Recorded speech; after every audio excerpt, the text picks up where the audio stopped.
Hi అండి. పెసలతోటి ఎప్పుడు దోసలు లేదంటే గారెలు ఇవేనా? ఇడ్లీ కూడా ఇలాగ ట్రై చేయండి. చాలా టేస్టీగా చాలా బావుంటాయి. సాఫ్ట్‌గా వస్తాయి. ఎప్పుడు మినపగుండ్లతో కాకుండా ఇలా పెసలతో కూడా అప్పుడప్పుడు ట్రై చేయండి. చాలా బావుంటాయి. దీనికోసం ముందు రోజు నైట్ ఒక కప్పు వరకు పెసలను శుభ్రంగా కడుక్కొని నైట్ అంతా నానబెట్టేసుకొని తెల్లారి పొద్దున్నే మిక్సీ జార్‌లోకి వేసుకొని దీంట్లోనే ఒక 3 పచ్చిమిరపకాయలు, అలాగే ఒక 2 ఎండుమిరపకాయలు, కొత్తిమీర, కరివేపాకు, అలాగే కొద్దిగా అల్లం ముక్క, జీలకర్ర, ఉప్పు, కొద్దిగా నీళ్ళు వేసుకొని ఇడ్లీ పిండిలాగా గ్రైండ్ చేసుకోవాలి. మరీ ఎక్కువ నీళ్ళు వేసుకోకండి, పలుచగా అయిపోతుంది.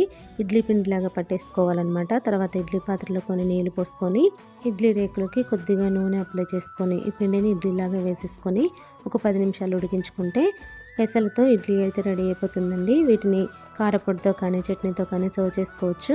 చాలా టేస్టీగా ఉంటాయి, హెల్దీ కూడా. మీరు కూడా తప్పకుండా ట్రై చేయండి. Thank you for watching. Video నచ్చితే లైక్ చేయండి, ఎలా ఉందో కామెంట్ చేయండి, సబ్స్క్రైబ్ చేసుకోండి.